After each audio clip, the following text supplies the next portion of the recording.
Hello, my name is Tamelia Johnson. I'm a current student of Spring 2025 Leading Diverse and Inclusive Teams course, and I've been tasked with diving deeper to create a personalized diversity action plan and making a video discussing my views and what I've learned on leading diverse and inclusive teams.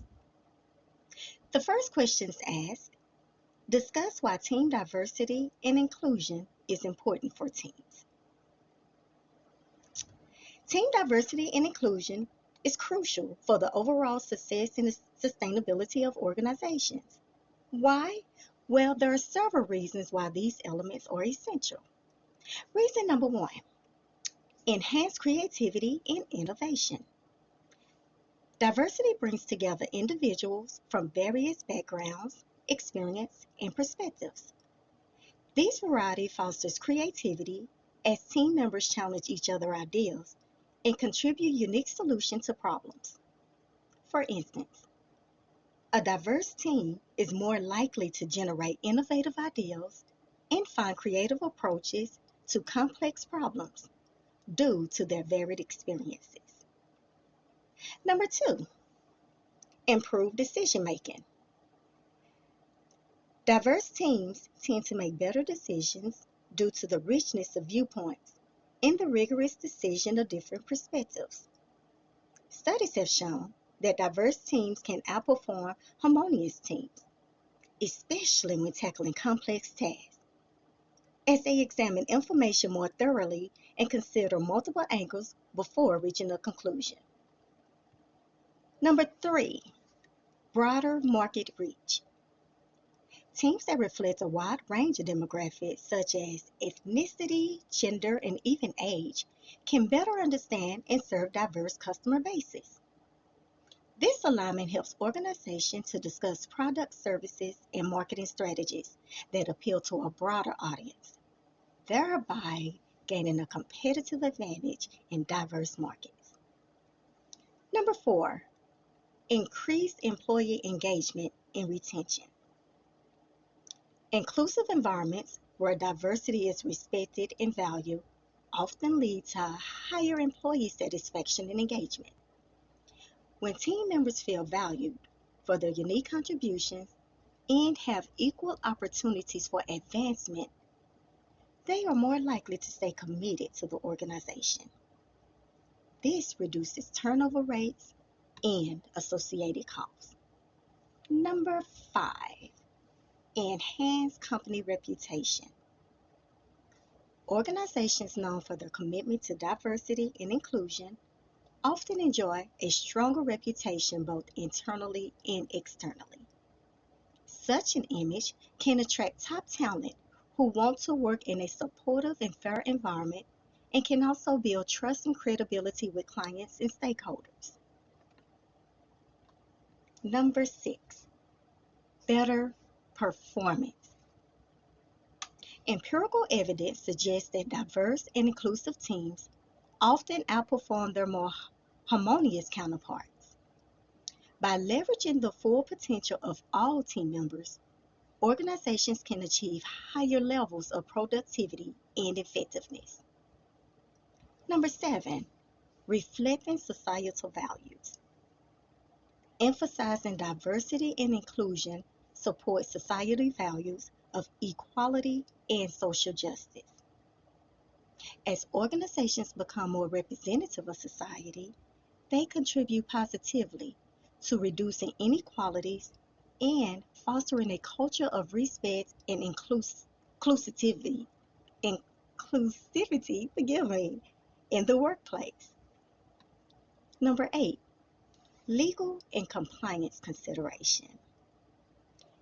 Many regions have legal requirements regarding diversity and equal opportunity in the workplace. By ensuring compliance with these, it can protect an organization from potential lawsuits and penalties. And maintaining a diverse workforce can help meet such regulatory standards. Incorporating diversity and inclusion initiatives is not just a moral or ethical imperative, but a strategic advantage in today's globalized and interconnected world. Organizations that successfully implement these principles are likely to benefit from improved problem solving capabilities, stronger performance, and a more positive organizational culture. Question number 2. Discuss what changes you will incorporate into your own leadership practices relating to diverse and inclusive teams. Incorporating changes into leadership practices to better support diverse and inclusive teams is essential for fostering a positive and effective work environment. There are some changes that I may consider integrating to achieve this. One change would be to cultivate cultural competency. I develop a deeper understanding of cultures, traditions, and sensitivities within my team. I participate in training sessions to improve cultural awareness and learn how these differences can positively impact my team dynamics. I also improve my communication by ensuring that my communication is clear, inclusive, and respectful. I'd avoid jargon or anything else that may be easily misunderstood by everyone. I'd encourage open dialogue and I listen actively to all my team members. This would allow everyone to voice their opinions and concerns. I'd encourage diverse perspectives. By fostering an environment where different perspectives are encouraged and valued, this can be achieved by me actively soliciting input from all team members, particularly those who may typically remain quiet or even feel marginalized. I'd implement an inclusive decision-making process. By including diverse voices in the decision-making process, diverse teams can arrive at more comprehensive and effective solutions. This will ensure that all team members have the opportunity to contribute to discussions and deliberations. I'd provide equal development opportunities by offering equitable access to training, mentorship, and career advancement opportunities for all my team members. I'd recognize and address any barriers that might prevent individuals from being underrepresented and allow them to advance in the organization versus not advancing. I'd set and monitor diversity and inclusion goals. I would establish clear diversity and inclusion objectives and regularly assess the progress. I use metrics to evaluate the effectiveness of diversity and inclusion initiatives and make any adjustments as necessary. I'd also challenge biases and stereotypes. By recognizing and challenging any biases and stereotypes, it would allow me and my team to operate better. I implement training programs to educate about unconscious bias and its impact on decision making and team dynamics. I'd also promote a collaborative culture. I do this by encouraging collaboration and teamwork. I'd use team building exercises to strengthen relationships within my team and understand each other's strengths and working styles. I'd also be a role model. I lead by example in demonstrating inclusive behavior. I show a commitment to diversity and inclusion in all my actions and decisions and even behaviors. I will provide a safe space for feedback. By creating an environment where team members feel safe to give and receive feedback related to diversity and inclusion issues. This could include me setting up regular check-ins or even offering anonymous feedback to address any types of concerns. Finally, I'd celebrate diversity. I'd acknowledge and celebrate the diversity within the team through events recognition programs and even meetings. This will help to build an appreciation for the unique contributions each of my team members brings. By implementing these practices, I can create a more inclusive and productive team environment where all members feel valued and empowered to contribute their best work. As a leader, I'll continuously strive to improve these aspects in an ongoing process that requires openness, adaptability, and even commitment. Question number 3. Describe how you will measure success when leading diverse and inclusive teams and what you would do if your efforts are not proven successful. Wow. That one requires a little more thought from me. See, measuring success and leading diverse and inclusive teams, it involves both qualitative and quantitative methods. Here's how I may assess the effectiveness and steps to take if my efforts aren't successful. Through measuring success, I would likely gauge a diversity metric.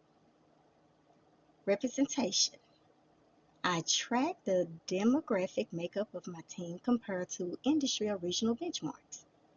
Also, through recruitment and retention, I'd analyze hiring patterns and turnover rates. Success here is indicated by a diverse pipeline of candidates and reduced turnover of underrepresented groups. Inclusion metrics. Employee engagement and satisfaction surveys.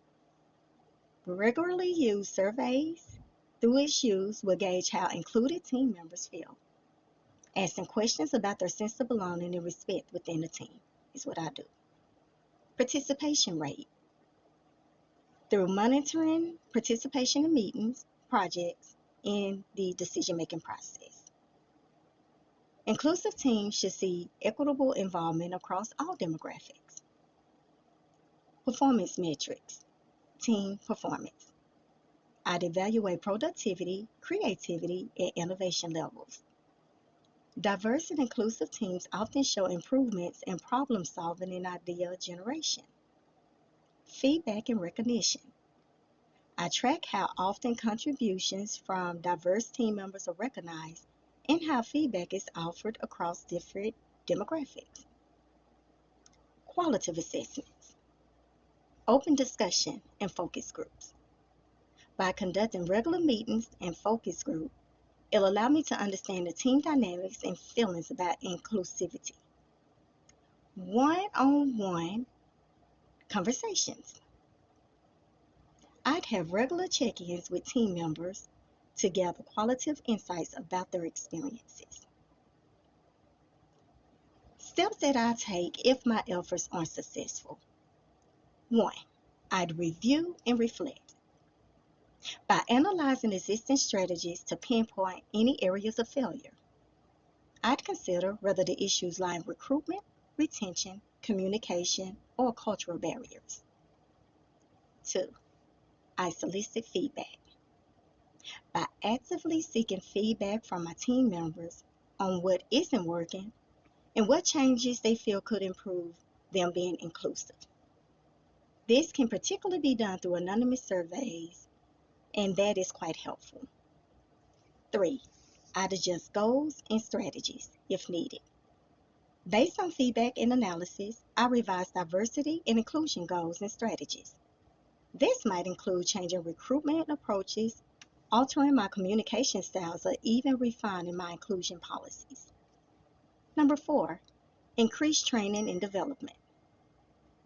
I'd provide additional training and development programs that focus on cultural competency, unconscious bias, and inclusive leadership to better equip my team and leaders. Number 5, reinforce commitment. By maintaining a visible and strong commitment to diversity and inclusion. I communicate updates and improvements regularly to ensure that my team knows that it is indeed a priority. Number 6, I engage external experts. By bringing in diversity and inclusion consultants if necessary to provide an external perspective and suggest actionable improvement strategies. Finally, number 7, monitor and iterate. By continuously monitoring the new strategies and metrics to ensure improvements. I'd use iterative processes to make adjustments as necessary. Leading diverse and inclusive teams is an ongoing process.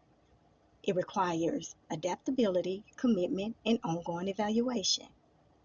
By using many of these metrics and being open to change, me as a leader can continually enhance my approach to building an inclusive team environment. And finally, question number 4. How has your race, ethnicity, and professional identity influenced your response to these questions? Truth is, personal identities often influence one's perspective. In a time where my personal identity shouldn't matter, and whether or not I rightfully succeed in life, unfortunately, it does. Based on my identity as not only an African American, but as you can clearly see, a female. Currently in a leadership position in city government that is typically dominated oftentimes by white males. I am even more determined to conquer and succeed my quest as a leader. Because through sincere actions, I can influence hope and change for those that look like me, as well as those that come from where I come from. Truth is, growing up, I've always been told what I could not do, simply based on the color of my skin and even the gender I was born. Two major things that is completely beyond my control. But it takes a diverse group of people to change the world. Both perspectives and experiences come from all angles, and mixture creates something beautiful. Imagine a world where everyone looks exactly like you, talks exactly like you, and even act the same exact way you do. Pretty boring, right? Thanks to my unique identity, it is needed. And it's a reminder that we all do belong here. We all matter. We are all important, and we all can contribute and make this world a better place simply by using everything that our greater being has equipped us to do. Here in this place where there is, or at least should be, liberty and justice for all.